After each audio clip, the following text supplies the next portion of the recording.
BNP chairman জনাব তারেক রহমান সাহেব যে নির্বাচনী ওয়াদাগুলো করেছিলেন প্রান্তিক জনগণের জন্য, এই দেশের গ্রামীণ অবকাঠামো এবং বিভিন্নভাবে এই নিম্ন মধ্যবিত্ত ফ্যামিলির এই মানুষের উপকারের জন্য নির্বাচনী ম্যানিফেস্টো যে বেশ কিছু ওয়াদা করেছিলেন, তার মধ্যে অন্যতম ছিল ফ্যামিলি কার্ড। আজকে সরকার 21 দিনের মাথায় মাননীয় প্রধানমন্ত্রী বাংলাদেশের পাইলট প্রকল্প হিসেবে 14টা উপজেলার এই ফ্যামিলি কার্ডের কর্মসূচির উদ্বোধন করেছেন।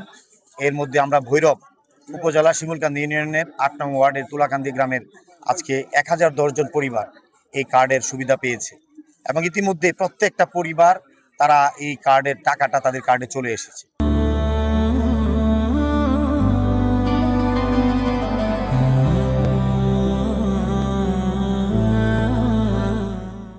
আমি নির্বাচনী এলাকার একজন জনপ্রতিনিধি হিসাবে আমি খুবই আনন্দিত এবং গর্ববোধ করছি। মাননীয় প্রধানমন্ত্রী ওনার দয়ায় আজকে আমার এই নির্বাচনী এলাকা ভৈরবকে এই শিমুলকান্দি ইউনিয়নের 8 নম্বর ওয়ার্ডকে অন্তর্ভুক্ত করেছেন। আমরা আজকে এখানে আনুষ্ঠানিকভাবে এখানে কর্মসূচি মাননীয় প্রধানমন্ত্রী কেন্দ্রীয়ভাবে উদ্বোধন করার পর আমরা এখানে উদ্বোধন করলাম।